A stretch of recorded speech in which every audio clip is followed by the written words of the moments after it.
We will go ahead and get started. First question from me. Coco, congratulations into your first Miami Open final. Just let us know what this moment means to you and your thoughts on the match today. Yeah, it means a lot to me, especially, again, not expected. But, yeah, this tournament obviously means a lot, and to be in the final is pretty crazy, and I'm very happy with how today went.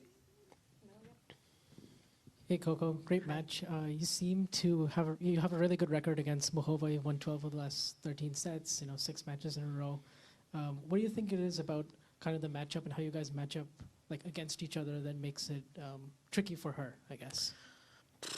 I don't really know because she's such a great player. So I don't know, honestly. I mean, I think maybe athletically, like we're both pretty athletic players and can cover a lot of court. And I feel like maybe I have to make her go for the bigger shot sometimes. Yeah, honestly, I don't know. Every matchup, it's not. You would think maybe this is one of those matchups I would enter with a little bit ease, but every time I'm just as nervous as the first time we played because I know how great of a player she is. Hey Coco, well done. Thanks. So talking about the final, you'll be potentially playing her back, and I think it's really interesting that you've played Arena a lot, and Elena's played Arena a lot, but you've only played Elena, I think, once 4 years ago. Just do you kind of find that funny? And guess what are your thoughts about potentially, playing her? Yeah, tennis is like that. It's funny, like even with Iga and Arena, I've played them, I think, both the double digits, and I feel like Arena and I, it's not like we've been on opposite sides of the draw often, but I just don't know why we've never played each other. I think the last time was in Montreal or Toronto, one of the Canada tournaments, and that was like a 3-set match, I think. So, yeah, I guess that's just tennis, but it is weird because it's not like she had like a big break or I had a big break of playing. It's just, I guess that's how the draw falls sometimes. Hi. Saw you on Tennis Channel saying you didn't like your look in the hat. No. I'm kind of with you on that. Just have to say. Looks a little weird. But, sort of two things. One thing you said on the court was like you felt like if there was a tournament where you were going to get your groove back, it would be this one. Mm-hmm. The past history wouldn't suggest that you would feel that way, so I'm sort of curious where and why and how you got that feeling. And also, just, this isn't your first sort of out of nowhere almost run in your career. Is that just sort of the way you think your career might go? I think, well, I feel like it could have been this one because of just being home and also knowing that I haven't done well in the past, so there's no high expectations, not coming here knowing, okay, this is an event I play really well at. So it's just kind of one of those things, well, if I don't do well, it's another year that I have to learn from. And but I think just being at home, it's the support. When I lost here last year, it was just, honestly, I lost and I drove home and I was fine with my family and stuff, and I think that's one of the things I was thinking about this year. But I don't know if that's going to be my career or not. I think I would like to, one of the goals was to be more consistent, and I definitely, I had some tough matches this year for sure, but it's better than last year, the start, like if you go result-wise based versus from this year to last year, so it is better. And I think it just comes with growing my game and trying to make my game more sound, and I feel like the improvements are happening, especially with my forehand. I think I was really happy with how it's been this whole tournament. And, yeah, I said earlier this year that I felt like I was practicing well and just waiting for it to click. And I think it's not obviously fully clicked, but I think it is clicking. Craig and then Ben. Coco, you're just saying about having had tough matches this year, and I appreciate every player is different. But how do you go from all the 3-setters to 6-1, 6-1 today? I don't know. Well, I think the first match against Crisciaretto was just trying to overcome that Doha loss, and it was headed down a similar path and just trying to learn from that. And then I think I played Alicia next, and honestly, she blew me off the court the first set. Not too many things I could probably change about that set. I played one bad service game, and after that, she outplayed me. And then I think the Serstead match was one of the matches that I could have got out in 2 sets. I was up a set and a break and pretty comfortably had, maybe some points that I could have gone up a double break.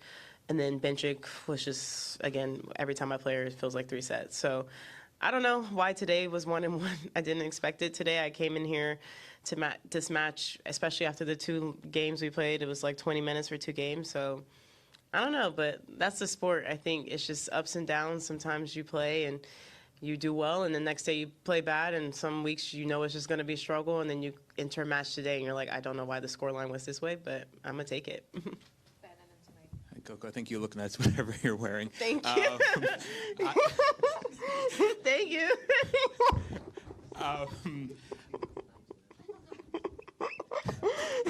Just wanted to say.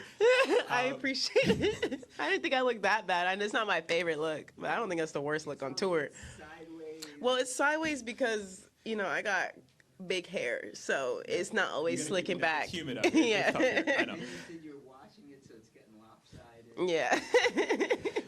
I wanted to hopefully funnier question. Like, I know on the ATP side, a lot of the guys, especially American guys, have this term they use for when you beat someone 3 times in a row, or Oh he God, beats you 3 times in a row. You know what I'm talking about? Yes. You become their dad. Yes. Do the women No, have any- say what they actually said.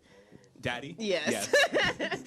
Sometimes I've heard both. I've heard both versions. I don't know how men enjoy saying daddy or not. It depends on their comfort level. But I'm curious, do the women have any equivalent No. concept? No. Would you like for them to?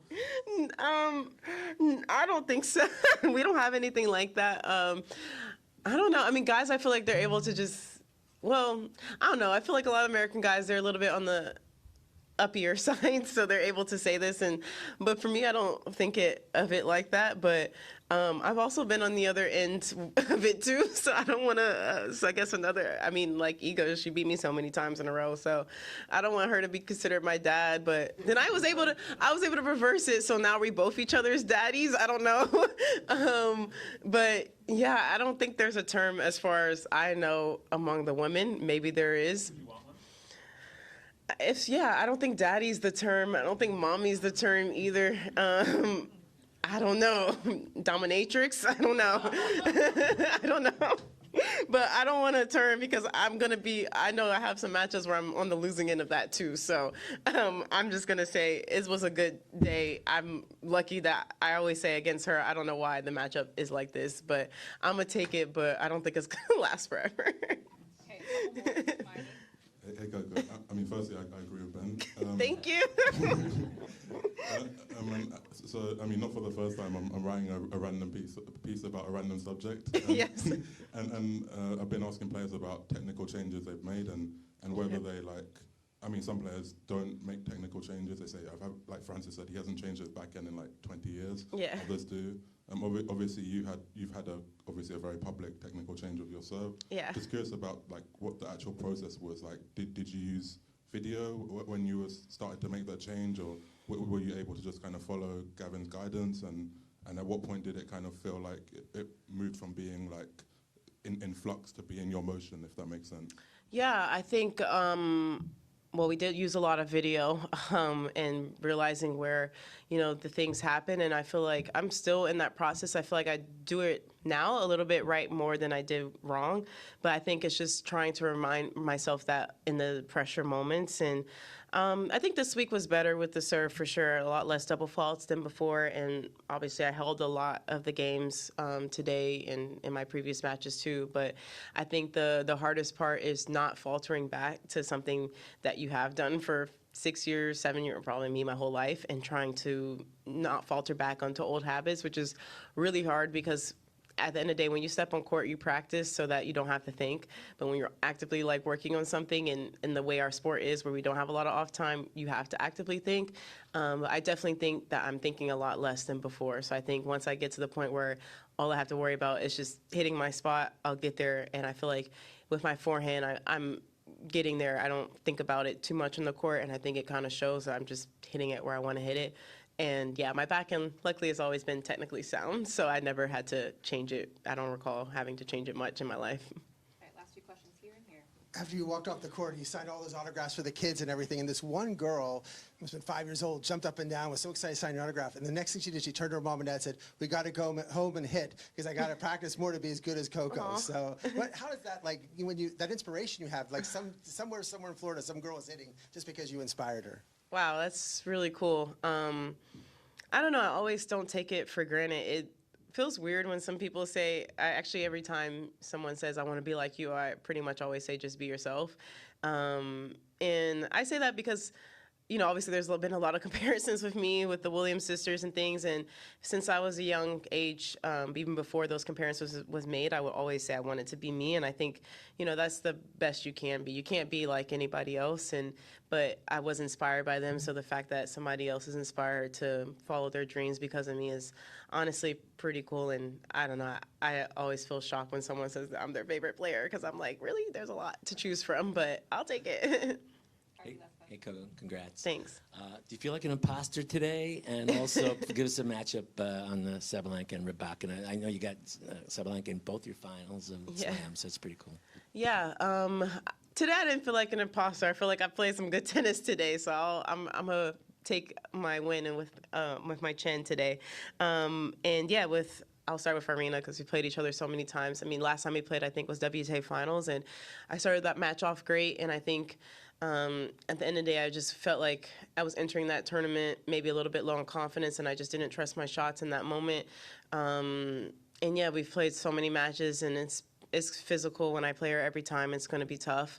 And she's playing great tennis. She's definitely world number one for a reason, and it's going to be a great challenge. And then with Alina, I think it's even probably going to be more difficult because we haven't played each other in a long time, and not necessarily just playing wise. I just think it's just harder to play someone you haven't played in a long time because you don't have the familiar patterns. You don't really have a lot to go on. And honestly, when you're scouting someone, you're not going to use much from a match 4 years ago, so you treat it like a new match. So both matches are difficult, though. They're the best players in the world. So, but I'm excited for the challenge, and I wouldn't have it any other way.